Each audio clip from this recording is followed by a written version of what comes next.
FM.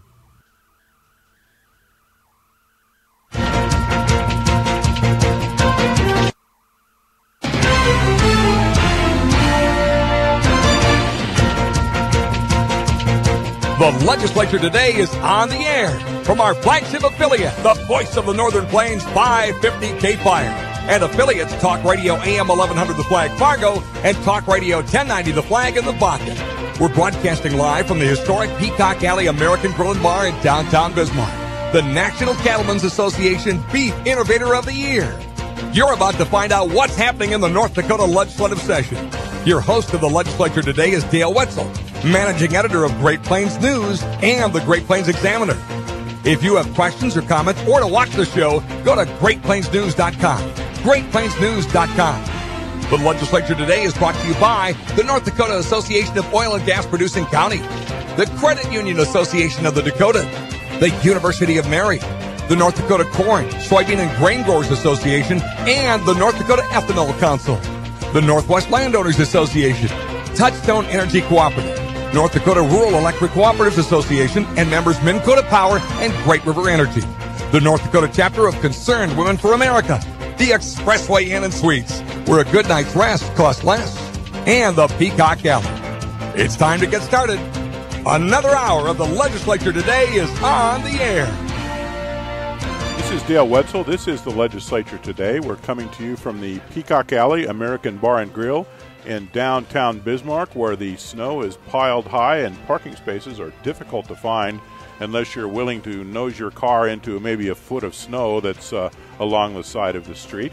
And some of the side streets in Bismarck are like driving on the oil patch, because you have large ruts of snow, and your vehicle sways back and forth, and it beeps at you because you're about to go out of control, even though you know that that's already happening, and you're wondering why the beeping is happening. That's a pet peeve of mine with my vehicle. It gives me warnings when I don't need them. We have seatbelts. I have my seatbelt on. Yes, it isn't because of seatbelts. It's because the vehicle's trying to tell me that I'm losing control, and this is something I already know, because like my hands are on the steering wheel and I have no idea where the vehicle is going. So this hour is sponsored by the North Dakota Association of Oil and Gas Producing Counties. We have with us Representative Roscoe Striley. He's a Republican from Minot, and we have Representative Keith Kempnick, who's the Vice Chairman of the House Appropriations Committee. He's a Republican from Bowman. Representative Striley is also on the Appropriations Committee. He's serving his first session on it. We're going to be talking about budget issues affecting western North Dakota counties, and specifically how money from state oil tax collections is being distributed back to the counties. First of all, we'll give you a very brief summary of what happened in the legislature today, and the answer, frankly, the summary is nothing. We could stop right there, because the legislature did not meet today. The conference committee, 20 conference committees were canceled. There were no House or Senate floor sessions. It was casual day at the legislature because things were postponed because of the snowstorm, and not a lot of folks were able to get back into town in time for the floor session. So the leadership decided on Sunday afternoon, I should say, to cancel today's session. Everything's been postponed until later. We're going to have a full schedule of conference committees and the floor sessions tomorrow. And this makes it a bit difficult, because one of the goals of the legislature was to finish in the month of April, and that is looking increasingly unlikely. Right now, if the legislature were to meet on weekdays only for the rest of the session until we reached our 80-day limit, we would meet until Friday, May the 3rd. And that with the legislature, it's extremely rare for the legislature to meet on regular session in the month of May. The last time it happened was in 2009, when the legislature adjourned on May the 4th. But in terms of what happened again in the legislature, again, I didn't mean to be flip, but there was nothing happened. There were no votes taken. No conference committees were held. There were maybe 24 folks in the House and Senate chambers this afternoon, mid-afternoon, the last time I looked, and everyone was everyone was dressed casually trying to get some work done. On my way out, I saw none other than the House Majority Leader, Al Carlson. He was a Republican from Fargo, and he was coming in wearing a camouflage jacket, a Harley-Davidson cap, and wraparound sunglasses. He looked very spiffy. Anyway, Representative Kempnick and Representative Striley, I wanted to talk to you about how things are going as far as getting oil tax money from the state distributed back to counties to help to deal with oil impacts. And Representative Striley, one of these bills, in fact, the biggest bill in the legislature that does this is commonly referred to in the session as the Hub Cities bill. And there have been a number of changes to it recently. And how would you describe those? Well, thanks for the question, Dale. What the House passed I thought was reasonable. I thought it was a little short on Dickinson especially, and Minot as well on the Hub City funding allocation. But from what the Senate did, basically cutting it in half and then putting a lot of the money into a grant fund, I just strongly feel isn't the right way to go, which would essentially make these cities grant for every project. And I think the better way to do it, quite frankly, is take care of the 3 hub cities, don't allow them to be in the grant fund. Therefore, it would allow the Stanleys, the Watford cities, and others to more freely access that cash. So I think the Senate did absolutely the wrong thing. In fact, if they would have went 50% or 100% above what the House did on the hub cities and just said you cannot go to the grant fund, it would have been a lot better solution, I think, and that's hopefully where we end up, and then allow the small cities and counties to go to the grant fund and have not compete with the 3 major cities. First of all, tell us what the hub cities are. Dickinson, Minot, and Williston. And the original intent, and it's still the intent, is paying on a percentage of mining data, which, that's another long discussion on how flawed that is far, but I think we'll get to the right funding formula on that eventually. But in the theory, and I firmly believe, is if you take care of the 3 major hub cities, and obviously Dickinson and Williston have a lot more mining than Minot does. I represent Minot, but I felt in the House version that Dickinson was, they need more than the $25 million, in my opinion. Williston was at the 60, and Minot was at 6. So I think if you adjust the formula to get all 3 of them a little bit more, exclude them from the grant fund, I think you're going to achieve the end result quicker. Instead of having them grant for every project, just send them the money, let them manage their projects, and then let the smaller cities in areas and counties get the rest, which will be a substantial amount of money. So if I understand the approach correctly, what you would prefer is to give the cities, the hub cities, the Dickinson, Williston, and Minot, a sum of money which they would be able to manage themselves without coming to the state hat in hand for it, and the rest of the money, folks, the smaller cities would be able to request money based upon what kind of projects they had. Correct, yeah. I think taking care of the hub cities and then just taking them out of the grant fund, if you think about it, all these 3 major cities are going to be projects upon project upon project. So therefore, they're going to be competing against the smaller cities, which desperately need help too. The Watford City needs tens of millions of dollars. Same thing with Stanley. Same thing with Tioga, and a lot of the other western cities. So I think if you take care of the major hubs, where a lot of the employment is, a lot of the housing is, it's going to leave a lot more money to the smaller cities. I just think it's a better way to go.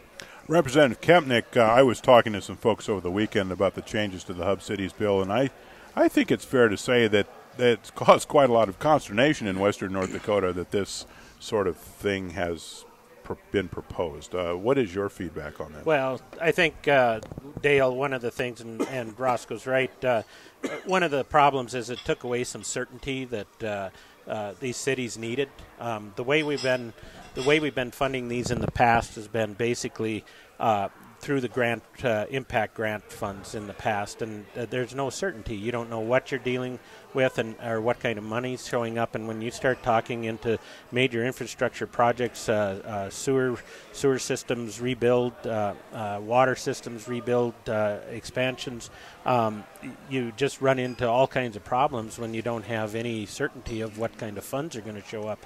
So I think what we were trying to do, and this started basically last summer, and what really got it going was a year ago, the oil and gas producing counties hired this Vision West hired a Headwaters Economics out of Missoula, Montana, to do kind of a study on how other states funded mineral resources and how the states and the local political subdivisions interacted. And so this is kind of what we built off of what we started last session, and basically expanded it is what we did. And the hub cities, all of it, that Bill 1358 was basically based on production. It was percentage of production to, and what, Roscoe said, was flawed or not, was the job service record of what was mining, and so it was based off of what barrels of oil and what percentage of mining jobs were in each one of these cities. So that's how the genesis of this got started.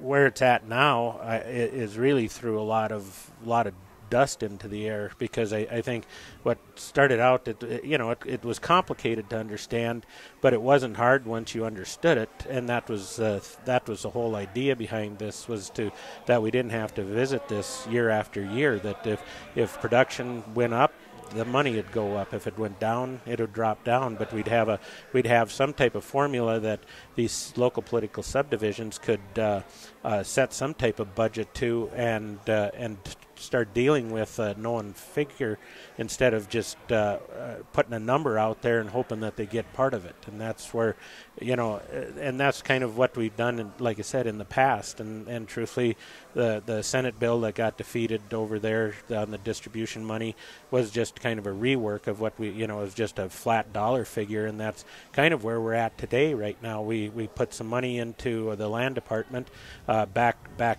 backfilled some of the impact money. Basically, what the governor requested was $214 million, and we put $217 in to that, and we put in $190 went into oil-producing counties as far as the road money goes, but we didn't fill. There's no hub money or anything like that. That's 1358, which is over in the Senate. Right now is where basically all the mechanics are for all of the distribution for the most part, other than what we've done, this last session. One of the things that I think one of the effects of these changes has been that it's more difficult to track all this money, because before you had one focus of the money, or a primary focus of the money. Now it's kind of split up a bit. I mean, do you gentlemen agree with that assessment, and how important is it for the taxpayer, the ordinary taxpayer, to be able to follow what is going on here?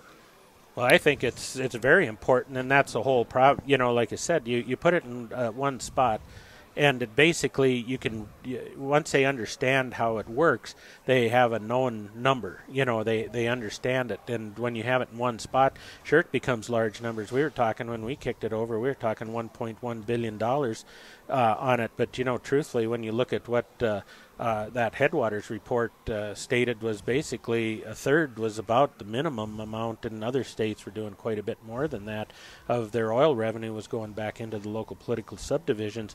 It's just we're dealing with a lot of dollars, to start with, and so it was a large number when it went out, but there's a lot of need out there too, and it's hard for the state to you can run it through the state, but you aren't going to have the state isn't going to know what the local political subdivisions need.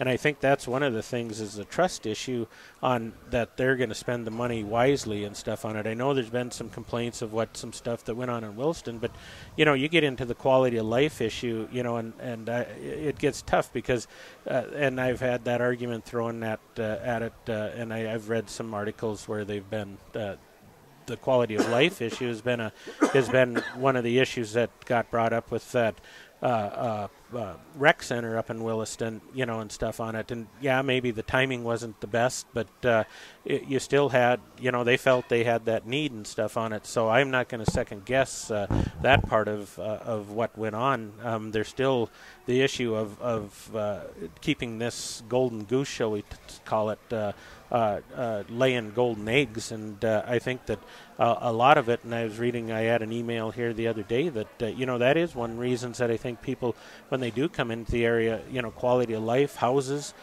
just the community itself, that they want to feel comfortable and secure in, and I think that's one of the things that needs to be hammered home here in the final weeks of this session, that this money isn't going to build water parks and stuff like that, that it is going to something that is important to the people of northwest part of North Dakota. Representative Striley, how big of a factor do you think it was, I guess I'd call it the Williston Rec Center issue, that folks, some of the folks in the legislature were a bit put off by the fact that the city of Williston is spending a good chunk of change on a rec center instead of more basic stuff like streets and sewers and and sewage treatment plant improvements and that kind of thing? Well, I've heard it talked about, and everybody's heard it. I think the biggest thing is the state. I don't think anybody can argue that the state isn't taking too much money, or excuse me, they are taking too much of this oil revenue off the top. The current formula at $5 million and then it steps down is just deeply flawed. The state shouldn't, in my opinion, be as greedy and should be leaving some of this revenue to fix the effects that are happening from the impact. And it goes back to property tax. We've thought, that's always a hot button issue, and clearly everybody knows that it's skyrocketing everywhere. And the less money you leave there, the more it's going to fall on the local people to solve the problem of infrastructure and et cetera. And so I think if the state would just leave a little bit more of it there, you're going to slow the growth of property taxes. So, it's a multifaceted deal here. And that's why I think, the grant funds are good and all, but I think leaving some of the money in the cities and taking care of them, which will serve the majority of the people in the major cities, you're going to allow a lot of these other ones, for example, Wofford City I know needs a $20 or $25 million sewage. They're going to have a lot of money in that grant fund probably to go after that to help solve the problems of some of the smaller cities in the counties, for example. And that's why I think 1358 was pretty good. I felt really well thought out when it left the House. I just felt it was a little short on Dickinson, a little short on Minot, and probably a little short on Williston as well. I think if you get them up there, leave the grant fund, push it up a little bit more, leave it in that $150 million range, give or take, I think you could solve a lot of needs and just leave the hub cities out of it. And I think this thing would work out really well. What do you, you're a newcomer to the Appropriations Committee. What is your impression of how it works? There's so much money being talked about in this session, and you're a conservative person. And how do you react to this idea of all of this money is available, and how much of it do you spend, how much of it do you use for tax cuts, how much of it do you put in reserve? Well, it's a good question, and it's definitely different than policy. There's no question, and it's been a fun experience. Where I think the problem lies is that the governor's budget is looked at as the baseline, the minimum. Well, the minimum was what you spent last.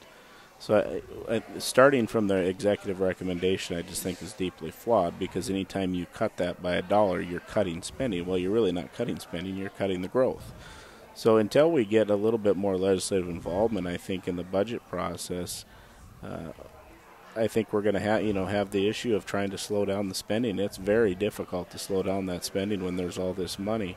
And the tax cuts, I think what the Senate did is terrible, actually. I don't think there's near the amount of tax cuts we should have in there. So it's we're not at the end yet. We know that. The House passed a bunch of stuff. The Senate passed a bunch of stuff. We're all not going to get what we want in the end. Hopefully we produce a pretty good product.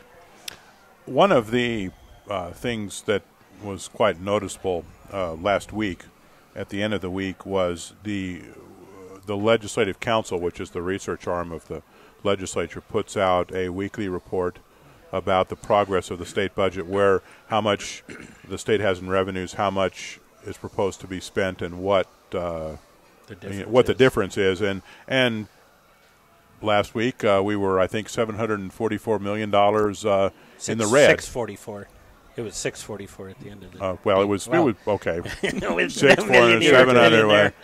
But it was quite a bit out of whack. I mean, how do you think it's going to end up here? Which is going to are we going to have more spending reductions, or are we going to have smaller tax cuts? I mean, it seems like those are the choices. Well, I think that truthfully, what the House sent over, I think we'd like to see that the tax cuts would be more prevalent than doing anything, than having the state grow. And I think that is going to be probably a key issue coming to finish up this session.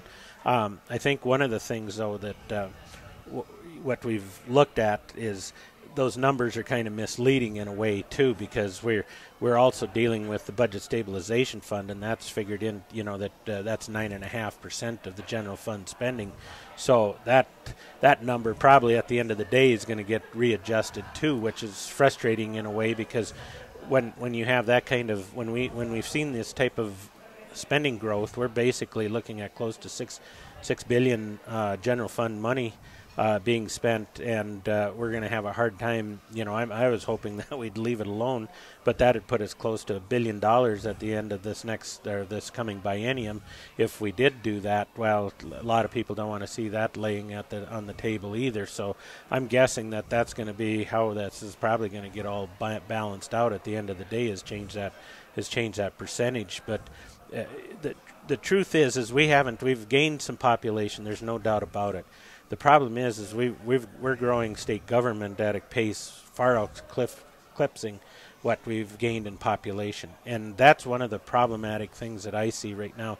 It's get it to where the need is, and that's where it's getting to be frustrating is because we seem to be starting more programs, newer programs, and we aren't looking at the old ones. If there's something new, is the old one good? And so we're running into some issues here. I think that a lot of states that do, when you do have money, get into, you start to where you aren't following the ball, and that's what I'm a little bit leery of right now, is where we're kind of at in that process.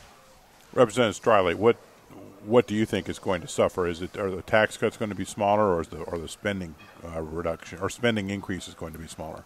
Well, Dale, I sure hope we're closer to our number than the Senate and the governor's number, because we passed 500 and some million plus all the property taxes. I mean, I sure hope we're north of 350 million and not 125, because there's a lot of income tax revenue coming in, a lot of sales tax revenue, and obviously there's a lot of need too as far. But I think the funding formula will cover a lot of the needs in the West and a lot of the water. I mean, there's hundreds of millions flowing into the Water Resource Trust Fund. We're doing water projects we've never done before, so I'm hoping that the tax cuts are better than what the Senate passed. We've been listening to the man you just heard is Representative Roscoe Striley. He's a Republican from Minot and a member of the House Appropriations Committee. He's serving in his second session and first term on the Appropriations Committee, which is one of the committees that helps to write the two-year state budget for North Dakota government. We also have with us Representative Keith Kempnick. He's a Republican from Bowman and the vice chairman of the House Appropriations Committee. We've been talking about how oil revenue is funneled from the state, which collects most of it, to local governments, which have a number of impacts to deal with. And we'll be back in a moment to continue our discussion with these two gentlemen. This is the Legislature Today. My name is Dale Wetzel.